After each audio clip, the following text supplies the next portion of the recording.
안녕하세요. 부자노트입니다. 최근 부동산 시장에 뉴스들도 많고 분위기도 급변하고 있는 상황인데요. 그럼 곧 다가올 하반기에 부동산 시장에 영향을 줄 요소들은 무엇인지 총정리해보는 시간 갖도록 하겠습니다. 그럼 바로 시작하도록 하겠습니다.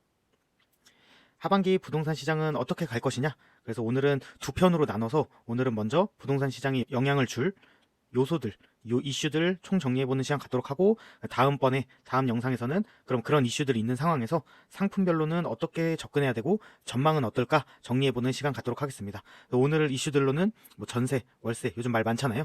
전월세 시장이 어떻게 돼가고 있는지, 그리고 아파트 거래량은 어떻게 돼가고 있는지, 그리고 공급 물량 없다고 계속 말은 나오는데 진짜 없는지 한번 보고, 그리고 공사비 분양가 상승 이슈, 이것도 큰 이슈잖아요. 이 부분도 보고, 재개발, 재건축, 그리고 저는 개인적으로 양극화 시장이 벌어질 거라고 생각을 하거든요. 이 부분까지 같이 말씀을 드릴 예정이고, 그리고 빌라 시장 한번 보고, 금리 인하, 그리고 물가, 이 부분이 글로벌 동향에서는 가장 중요한 부분이잖아요. 이 부분하고 유동성, 그리고 기타 이슈로는 서울 토지 한번 말씀드릴 거고, 그리고 일기 신도시 재건축 때문에 지금 말이 많잖아요. 이 부분도 한번 쭉 점검해보는 시간 갖도록 하겠습니다.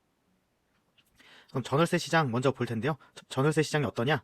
지금 뉴스 기사들 보면 52주다, 53주다 이렇게 계속 상승하고 있다는 얘기가 나오고 있잖아요. 실제로 수급 지수를 보면 거의 1년 가까이 상승하고 있는 흐름을 볼 수 있습니다. 그만큼 전세 수급 지수가 올라가고 있다라고 보시면 되고, 내부적으로는 매물이 감소했어요. 지속적으로 감소했고 지금은 진짜 매물이 부족한 상황이고, 그리고 반대로 수요는 증가하고 있는 상황이에요. 곧 이사철도 다가오고, 그리고 올해 임대차 3법으로 인한 전세 4년차 갱신 수요가 또 많은 해거든요. 그렇다 보니까 수요도 늘다 보니까 매물이 줄고 수요가 늘어나면 호가는 올라갈 수밖에 없잖아요. 전세 호가가 지금 올라가고 있는 상황이다 라고 보시면 될 것 같고, 한 가지로 포인트를 드리자면 24년 올해 말에 둔촌주공이 입주하잖아요. 둔촌주공이 입주하고 그 다음 25년 초부터 이문, 휘경 이쪽 장위까지 입주를 하는데, 이때 입주 시점에 만약에 전세 수급 지수가 지금처럼 좋은 흐름이다 라고 하면 생각보다 빨리 매물을 소화할 수도 있고, 그리고 만약에 수급 지수가 꺾여서 안 좋은 모습을 보이고 있을 때 입주를 한다면 영향을 또 크게 줄 거라고 한번 예상해 보시면 될 것 같습니다. 근데 저는 한편으로는 물량이 그래도 많기 때문에 지금 전세 수급 지수가 좋은 흐름이더라도 일부 영향을 줄 수 있을 거라고 보이고, 이때 입주 때 인근 신축이라든지 기축, 전세 걱정이나 전세를 못 맞춰서 나올 수 있는 금매들은 포인트 잡아서 또 투자 포인트로 잡아보시면 좋을 것 같습니다. 기회가 있을 것 같거든요. 그래서 이쪽은 이때 한번 보시면 좋을 것 같다라고 보시면 될 것 같습니다. 실질적으로 전세 매물이 급감하고 있어요. 둘 다 22년 말 가장 분위기가 안 좋았던 때죠. 안 좋았던 때에서 계속 지속적으로 감소하고 있고, 지금은 서울, 경기, 그래프는 안 가졌지만 인천까지 다 매물은 급감하고 있는 상황이다. 이 정도 수치면은 21년도 한창 상승장 끝판을 달릴 때 분위기 가장 좋을 때 전세 매물보다도 낮은 수치입니다. 그만큼 전세 매물은 낮은 수치다, 급감했다라는 걸 한번 보시고 넘어가면 좋을 것 같습니다. 그리고 뉴스 기사들 보면 아파트 전세가 없다, 서울이 움직이고 있다, 그리고 전세 대책이 나오기로 했는데 지금 이게 또 중대한 이슈다 보니까 연기가 됐거든요. 그런 부분이 언제 나오는지도 한번 보면 좋을 것 같고, 그리고 아까 말씀드렸다시피 4년차 갱신 수요가 많은 해거든요.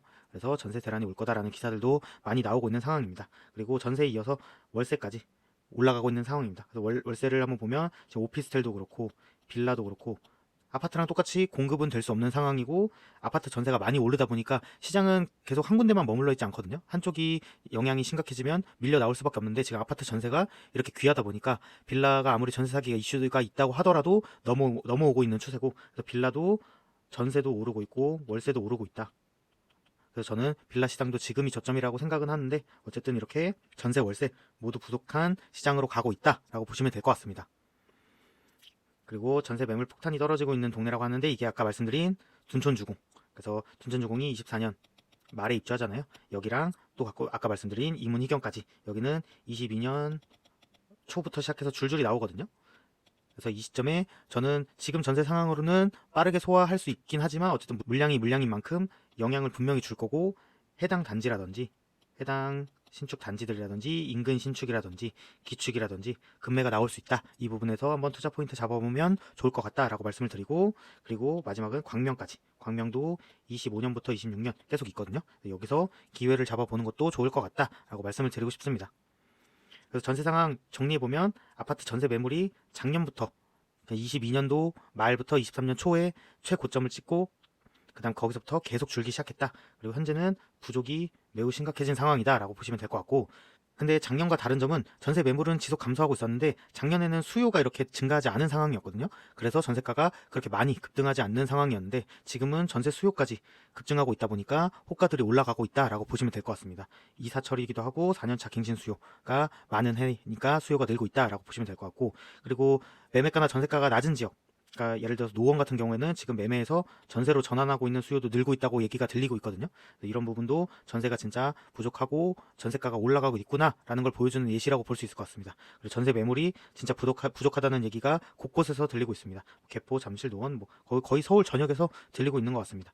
그리고 전세 사기 이슈로 빌라 시장이 혼돈에 빠지다 보니까 아파트는 전세가 이미 많이 올라가고 있고 밀려서 빌라 월세가 급등하고 있고, 추가적으로 이제는 월세가 너무 올라가다 보니까, 그리고 아파트 전세가 너무 높다 보니까 빌라에 살 수밖에 없는 서울의 수요들이 있잖아요. 그분들은 빌라 전세로 들어가면서 빌라 전세도 오르고 있는 상황이다 라고 보시면 될 것 같습니다. 거래량은 어떠냐? 서울, 경기, 인천, 수도권을 먼저 가져왔는데 24년 초부터 조금씩 늘더니 2월을 기준으로 3월로 넘어가면서 4,000건 이상을 꾸준히 유지하고 있고, 서울 같은 경우에 5월에는 5,000건에 거의 육박하는 정도가 나오지 않을까, 지금 속도로는 그 정도 나오지 않을까라고 예상하고 있습니다. 그리고 경기도 똑같이 2월에서 3월 넘어가면서 한 단계 업 되면서 꾸준히 유지하고 있는 추세라고 보시면 될 것 같습니다. 그래프로 보시면 경기도도 24년 들어서 올라가고 있고, 서울도 올라가고 있고, 경기도 올라가고 있고, 근데 지방도 똑같이 조금씩은 올라가고 있지만 거래량 자체가 아직 너무 작은 상태다라고 보시면 될 것 같습니다. 그리고 추가적으로 서울은 5월도 조금씩 증가하는 추세인 것 같은데 경기도나 인천은 그대로 좀 유지되는 느낌이라고 보시면 될 것 같습니다. 그래서 거래량을 요약해보면 아파트 거래량이 서울, 수도권 중심으로 증가 추세고 저는 지속될 거라고 생각을 듭니다. 지방은 증가세가 조금은 있지만 되게 미미하고 그 전체 거래량 자체가 아직 너무 작기 때문에 아직 이 정도는 볼 상황이 아닌 것 같습니다. 그리고 서울 수도권과 지방의 이런 거래량 양극화가 좀 한동안은 지속되지 않을까라고 예상이 되고, 서울은 5월 같은 경우에는 이제 4월권을 넘어서 좀 갱신하는 느낌이고, 경기, 인천은 3월부터 한번 올라온 3월 수준을 계속 유지하는 느낌이라고 보시면 될 것 같습니다. 그리고 그 이후에 증가하는지 한번 보시면 좋을 것 같고, 지방은 뭐 금리 인하라든지 그 유동성이 풀리는 거, 그리고 주택 같은 경우는 정책 영향도 크잖아요. 이런 부분을 좀 확인하고, 그래서 실질적으로 거래가 증가하는지 확인하고 그때 가서 생각해도 늦지 않지 않을까라고 생각을 하고 있습니다. 왜냐면 지방 투자해보신 분들은 알겠지만 사이클이 되게 짧잖아요. 그러니까 좀 거래 증가를 확인하고 들어가도 된다, 성급하게 안 보셔도 된다라고 생각이 들고, 그리고 저는 개인적인 생각이지만 앞으로는 서울 빌라는 앞으로 희소해질 수밖에 없거든요. 서울에 땅이 없고 아파트를 지으려면 빌라를 계속 부셔서 지어야 되기 때문에 서울 빌라 같은 경우에는 계속 희소해질 수밖에 없는 상품인데, 지방은 이제 인구 감소도 그렇고 계속 좀 넉넉한 상황이 계속 유지될 거잖아요. 그래서 저는 개인적으로는 앞으로는 지방에 있는 아파트보다는 서울 빌라가 투자적으로도 더 좋지 않을까라는 생각을 해보고 있는 상황입니다. 공급 물량은 어떠냐? 계속 이제 뉴스 기사에서 공급이 절벽이다라는 얘기가 나오는데 실질적으로 그런지 한번 보시면 25년부터 이미 적정 수준 이하로 수도권도 내려온 상황이고, 가장 걱정하는 부분은 이 부분이죠. 25년부터 27년, 28년, 29년 이때쯤에 실질적으로 진짜 공급이 너무 없다라는 거 볼 수 있고, 여기에 플러스 지금 재개발도 구역도 많이 지정하고 있고 재건축도 공급을 유도하기 위해서 많이 하려고 하고 있고, 실질적으로 뭐 성과가 많이 나오고 있지만 어쨌든 계속 진행 중이잖아요. 그리고 1기 신도시 선도지구도 한다는 얘기가 있고 계속 이런 얘기는 들리는데, 그럼 그런 것들이 진행될 때 이주 수요가 나오면 이렇게 공급 부족과 얽혀서 어떤 효과를 낼 것인가, 이런 부분도 한번 생각해 볼 이슈라고 생각합니다. 공사 기간이 또 추가적으로 요즘 규제도 많고 건물 짓는 것 자체가 오래 걸리다 보니까 공사 기간이 길어지고 이런 부분이 또 공급을 딜레이 시키는 요소 중에 하나거든요.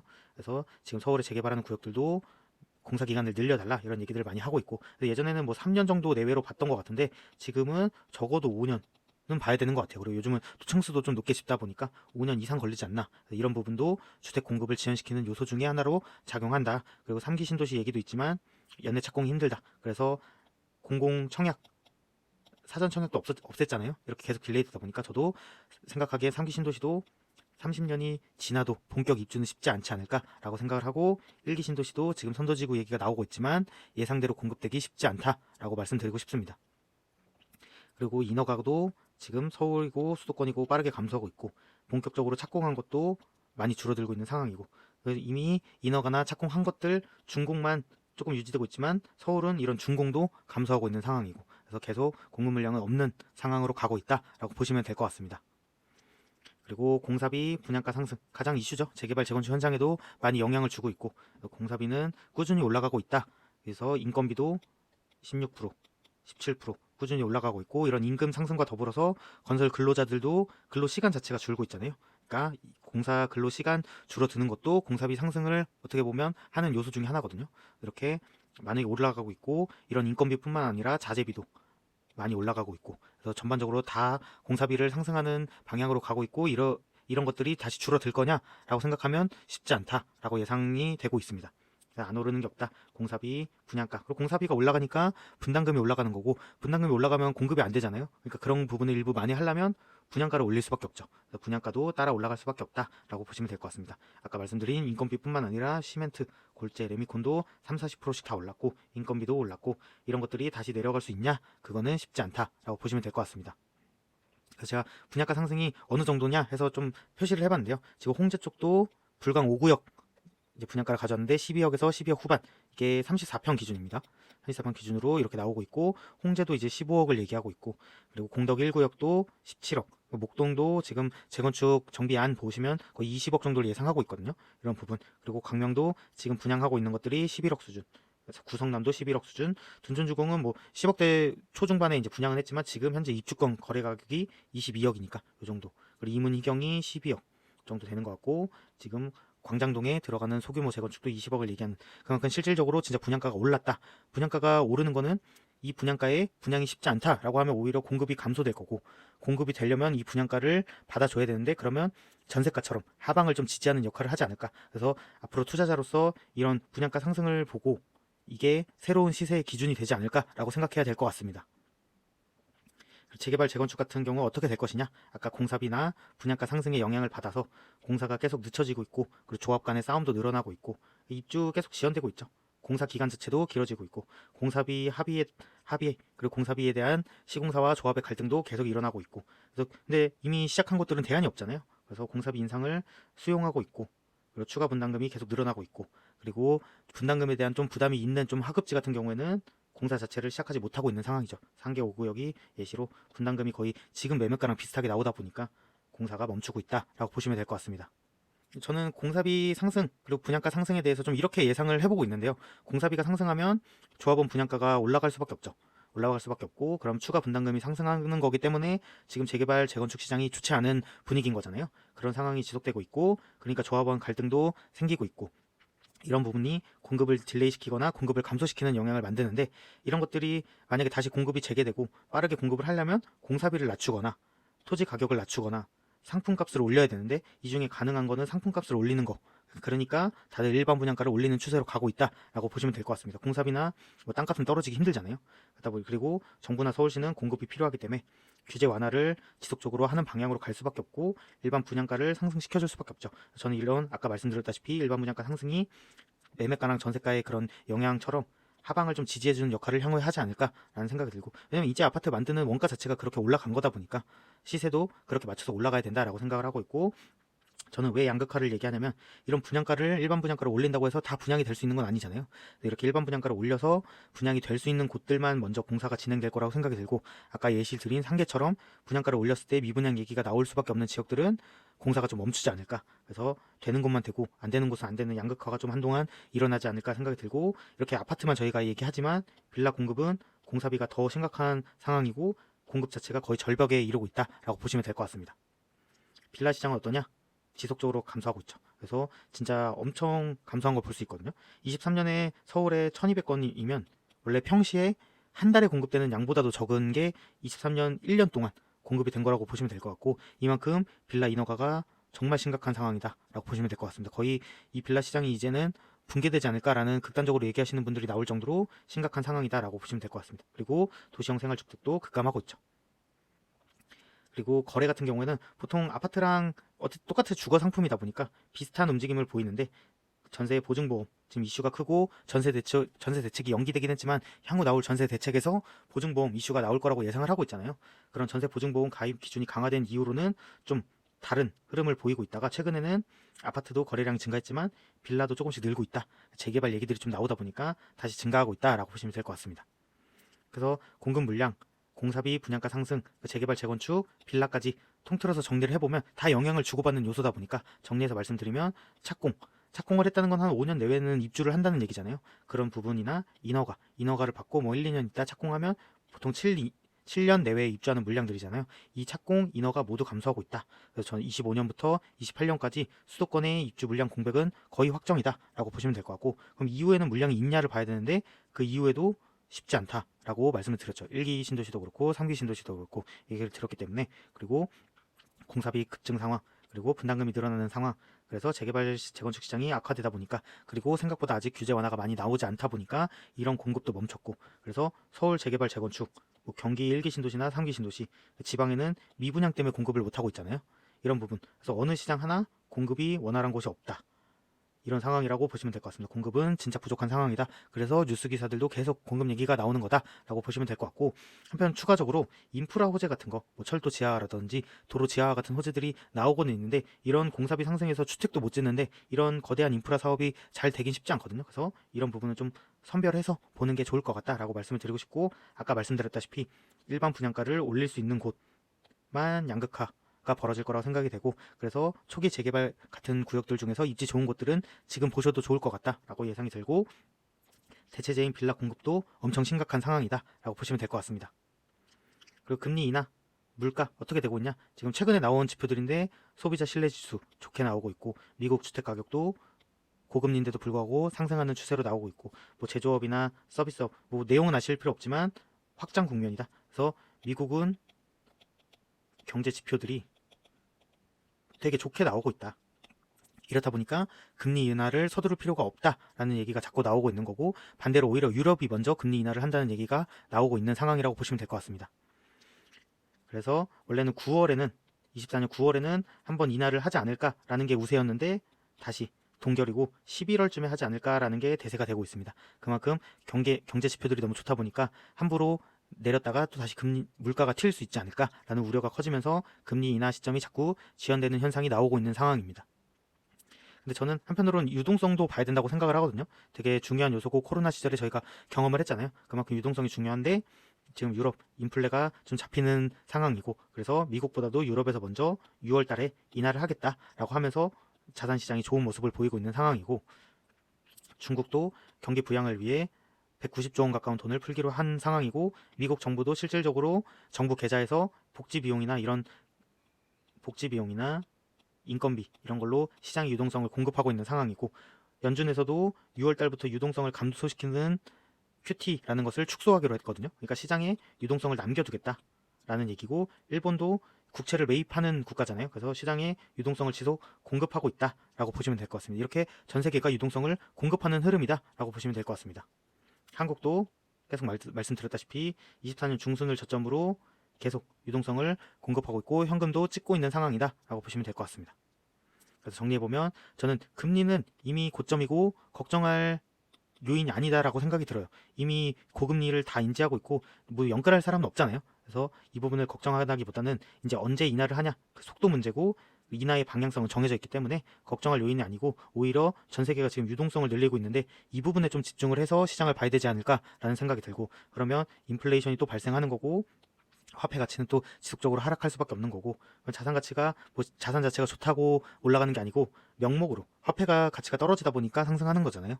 그만큼 자산 가치는 상승할 수밖에 없고, 해지, 그러니까 이런 인플레이션, 화폐 가치 하락을 대응하기 위해서라도 뭔가 액션을 취해야 될 때가 아닌가라는 생각을 계속 하고 있습니다. 그리고 기타 요소로 서울 토지를 한번 간단하게 말씀드리면, 이게 서울의 총 주택 대비 단독주택 비율인데 지속적으로 낮아지고 있죠. 그래서 10%대 벽이 깨지고 9%대로 들어섰는데, 그만큼 서울의 단독주택, 뭐 빌라 이런 것처럼 서울의 토지로 쓸 수 있는 면적들이 계속 감소하고 있다. 그러면 감소하고 있으면 이제 희소해지는 거죠. 전 앞으로 서울 토지는 계속 희소한 방향으로 갈 것이다. 수요는 항상 있는 곳이기 때문에 희소해지지 않을까라고 말씀을 드리고 싶고, 1기 신도시 기준이 지금 5월 달에 발표가 됐잖아요. 그 다음에 뭐 6월에 공모 시작하고 하반기에 선도지구를 지정하고 뭐 27년에 착공해서 30년에 입주한다고 예정은 되고 있는데, 이거는 쉽지 않다라고 말씀을 드리고 싶고, 근데 이런 기준이 발표되다 보니까 지금 분당, 일산 같은 경우엔 매수세도 많이 들어오고 있고, 매도자분들도 재건축 기대감 때문에 호가를 올리는 그런 좀 뜨거운 장세로 가고 있다라고 보시면 될 것 같습니다.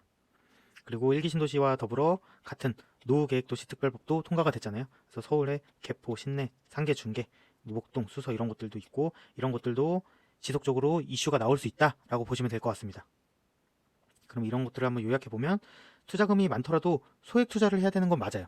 뭐 내가 돈이 투자금이 많다고 해서 빌라, 저렴한 빌라인데 재개발 이슈가 있는 것들 알고 있다면 투자를 안 할 이유는 없잖아요. 소액 투자를 해야 되지만 결국에 이렇게 투자금이 점점 늘어나다 보면 물건만 계속 늘리는 것보다는 포트폴리오를 어느 순간은 단순화할 필요가 있거든요. 이런 것들을 감안했을 때 결국에는 서울의 건물이나 서울의 토지, 그리고 향후에 점점 아까 그래프 봤듯이 희소해지지 않을까, 그런 부분을 좀 집중적으로 봐야 되지 않을까라는 생각이 들고, 그런 토지를 살 때는 이용 가능성이 높은 토지를 잘 사야 된다. 이런 부분 좀 공부가 필요하다고 생각이 듭니다. 이용 가능성이 높은 토지를 잘 사야 되지만 결국에는 서울 토지는 계속 희소해질 수밖에 없으니까 투자금이 좀 많으신 분들이라면 이 부분 좀 봤으면 좋겠고, 1기 신도시나 계획도시 이슈들이 계속 나오고 있는데 결국은 사업성이 가장 중요합니다. 그래서 저는 개인적으로 사업성이 나올 분당부터, 그리고 선도지구 입주가 뭐 계속 늘어질 수밖에 없는데 선도지구는 그나마 빠르잖아요. 그래서 분당에서도 선도지구 이슈가 있는 곳들 먼저 보셨으면 좋겠고, 노후계획 도시에서도 상계나 뭐 중계, 목동 이런 것처럼 서울에 있는 노후계획 도시가 해당되는 지구들이 있잖아요. 그런 부분은 미리 관심을 갖는 것도 좋을 것 같다. 이슈가 계속 나올 수 있기 때문에 보시면 좋을 것 같다라고 말씀드리고, 이렇게 하반기에 부동산 시장에 영향을 줄 요소들을 한번 다 정리해봤는데요. 다음 영상에서는 이런 요소들이 작용할 때 개별 상품들 시장은 어떻게 움직일지, 오늘 또 좀 간단하게 중간중간 말씀을 드리긴 했는데 그 부분이 어떻게 될지, 그리고 우리는 내가 어떤 상품을 보고 있는데 이런 전망이라면 어떻게 투자를 해야 되고 어떻게 접근해야 되는지, 그 부분을 정리하는 영상으로 돌아오도록 하겠습니다. 오늘도 영상 봐주셔서 감사합니다.